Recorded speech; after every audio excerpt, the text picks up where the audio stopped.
I shouldn't have gone from success to nothing because someone passed away. What actually happened was that my unconscious wasn't actually allowing me to have any of the success. We were making about $400,000 a month and spending about $380. 10 to me, 10 to him. And the reason why I say probably is I wasn't tracking any of it. I just knew what was coming in and I didn't know what was going out. We're going to dive straight into some work about the Superconscious journey. So, this journey that we're all on together is a very important one. And I spent, the first 30-something years of my life going around and around and around and around in oscillation. And what I really wanted to do was, for me, I wanted to be able to build a business and make money. And I thought if I could make enough money and do that, then I could find out what life was about. That was kind of my thing. I thought, well, if I could do that, then that wouldn't be a problem, because where I grew up, it was a problem. I didn't have the ability to be able to go and do everything I want. In fact, the reason why I live in the Gold Coast is my awesome parents, they had a timeshare, and they would bring us over here on a timeshare. And, you can buy like a little timeshare, and then once every 2 years, I'd have enough like credits to be able to get a place in Coolangatta down the road. And we'd fly from New Zealand over here for the special holiday once every 2 or 3 years. And I remember asking my dad, being like, why don't we live here? This is amazing. We would go to the theme parks and, the beaches. And I was like, this is so good. Why don't we live here? And he said, well, if we lived here, where would we go for holidays? And how things stick in your mind? I was like, I don't know, 6 or 7, that doesn't make any sense, man. You wouldn't need a holiday, dude. What?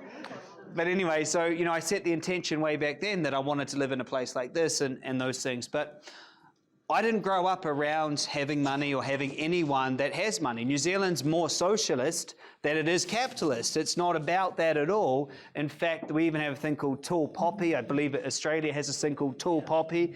And it's where a metaphor of sticking your head out too far, you're going to get chopped off. So in New Zealand, it always strikes me whenever I go home, everyone dresses down. No one wants to be the one wearing the Rolex and being the winner and driving a Lamborghini. They don't want to go for things. They want to dress down. They want to stay the same. They don't want to be in that way. So for me, growing up there, I felt like I didn't belong. I felt like I was this person that wanted big things. I liked luxury stuff. I wanted to go for it. I wanted to be successful. And I felt like I didn't belong. So I found my way into personal development. And if, just like many of you, this isn't my first time being at a course. Has anyone else been to at least one other course before? So I went to tons, right? I went to Anthony Robbins seminars and I did all of his stuff, and I just kept going to course after course, and then started going right down the healing under this one idea. And the one idea was that the way I wasn't going to allow me to have what I wanted. Does that make sense? The way that I was wouldn't allow me to have it. I needed to think different, be different. I needed to meditate. I needed to, eat different. I had to be different. Does that make sense? I had to be different. And I would turn up to these courses and they'd say, all right, write down all of your problems, or, dream bigger. And I was like, how big what do I? And so it was so strange to me. So I just kept going round and around and around. And in 2016, I had a $4.5 million business, thought I was doing everything great. And then all of a sudden I lost it all. And it's still in my mind is the hardest ever phone call I ever received, when I found out my friend had been killed in a motorcycle crash, and I went from, riding this wave of business success to nothing. And in hindsight, I shouldn't have gone from success to nothing because someone passed away. I'll tell you what actually happened. What actually happened was that my unconscious wasn't actually allowing me to have any of the success. So we were making about $400,000 a month and spending about $380. 10 to me, 10 to him. That was probably about what it was. And the reason why I say probably is I wasn't tracking any of it. I just knew what was coming in and I didn't know what was going out. So when he passed away, that business fell away, but it was all because of this. It wasn't because I had an unfortunate experience. It was because of this. So then I didn't have him as my supporter, but I also didn't have any business because he was the one that would do what I had sold. What was worse is I had a digital marketing agency, and he was the running the ads and building the websites, right? That's not what I didn't know how to do that. So I had all these people Still sucks. They'd paid me tons of money. I couldn't do what they'd paid me for. So I had to ring them and be like, I can't do it. Like, there's no way, and I've got no cash, I'm screwed. And some of them were really nice, and others were just like, well, it's either you or me. So sue, getting sued. And so there I am getting sued. My friend has died. And the one thing I'm trying to avoid is that those people suing me, which is also him, don't get his family, right? So now I'm going to battle not just for me and trying to keep us out of, a head above water, but also making sure that this family that's grieving don't now have to be like, oh yeah, and by the way, here's you need to turn up to court to face this. And so what I did is I didn't know what else to do, is I just got back out there, built a company back to 2 million, but I made the exact same mistake.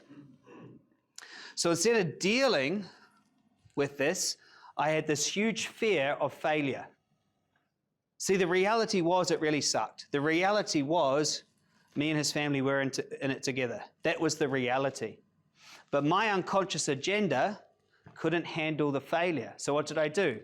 I took all of that debt on, the IRD debt, because you have to dissolve a company. So you have to pay all the tax, like everything. It's crazy, by the way. Key tip, get key person insurance, which stands for a key person. Any key person in the business, if anything happens to them, you can actually be insured for them passing away. Something I learned a long time ago. So I take on all the debt. It was about $200,000 a month that I needed to come up with just to keep my head above water. And because I'm a maniac, I went out there and started selling like crazy, right?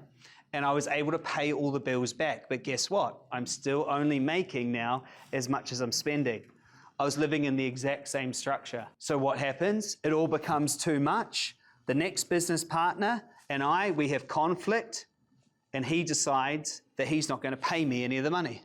So it had been long enough that I cleared out all the bills, but I was now in an even worse position.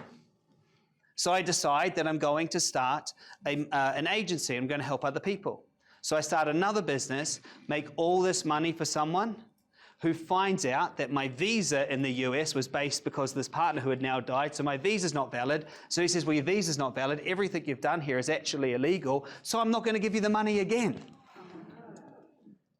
So in 2017, Harriet and I packed up our house in Texas where we were living. And, we got on a plane and we went to the UK. And I remember sitting on that plane just in absolute disbelief. Like, how is it that I keep on creating this chaos over and over and over and over and over again? I had no awareness of what I'm teaching to you guys. I had no idea that it was my unconscious having no ability to accept failure. If I just accept the failure, that a bad thing happened, it would have all happened. If I had just been allowed to actually receive success, which my unconscious would never allow me to receive success, because in New Zealand, if you're the one at the top receiving all the success, you're going to get cut down. So I was never conditioned that I could allow it. So I wasn't allowed to have the success, and I wasn't allowed to fail. Always in this battle between the 2 points. Can anyone relate? Always just battling. Never being here, just in this fight. So as you guys know, I got to meet a really profound individual who was a self-made billionaire, and I actually thought he was going to save me.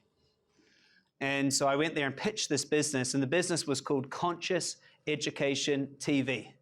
And I had this media platform idea, and if anyone subscribes to Gaia TV, I had that idea, and they implemented and won. But I had that idea, and I was like, I'm going to create Conscious TV. He loved the idea. He's like, this is awesome. I was in Austin, and it was going to go great.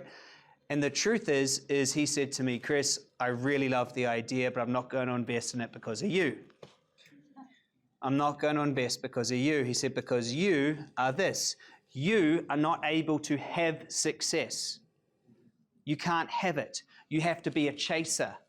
He said, your unconscious identity is going to enroll me in this, that you can never have it. And also he said, and you can't fail. You're not allowed to fail, so you don't get any learnings. He said, if you're not able to fail, you'll never have success. If you're not allowed to be out of control, you'll never be controlled. He said, if you're not able to have your heart broken, you'll never be able to love. He said, if you're not able to have these things, you'll never have it because you're too busy trying to protect the downside. And he said, I know if I give you this money, it's going to get sucked up into this field. And so he was a very smart guy. And he said, so I love the idea, but you're addicted to this. He said, you need to realize that you must be it to see it. He said, right now, you're being this. You're being the it that's always overthinking. You're being it. You're always trying to, you can't fail. You can't be successful. You're being this. And you're just trying to fix it and change it. And you're just you're stuck in that muck. He said, you must be it to see it. And I was like, well, what is it? And he said to me, the first time I ever heard, he said, you must be it. And the it is superconscious. He said, you're not flesh, you're not blood, you're not bones, you're not that. You're a superconscious energy having a human experience. He said, when you're that, none of this matters. And the best way I can describe it now is that you live without a past. You live without a past, you become a creator. And he said to me, Chris, you need to learn how to let that go. You need to be it. When you're the it, I'll happily give you the money. He gave me some books. I'm going to be sharing you what I learned from him over these next few days. But he gave me a book about Enneagram. He gave me a book about integrating my shadow. He gave me a book about what the superconscious was, creativity. He introduced me to some people. This led me on this journey to meet William Whitecloud, Colette Stryker, Simone Wright, Richard Bartlett, these amazing people I tell you all about. And I gathered all of their wisdom to finally let go of that guy, right? And how many of you guys seen the picture of the Chris with the dreadlocks? To let go of the Chris with the red dreadlocks that was smoking pot and partying as a DJ. I had to let that guy die, right? He doesn't know how to be here. He doesn't know this. He had to leave. And instead of trying to fix him or deal with his problems or his challenges or his insecurities, he had to go. And my friends reached out. They were worried about me. Your friends are the ones that, if they really care about you, are going to try to hold you back the most.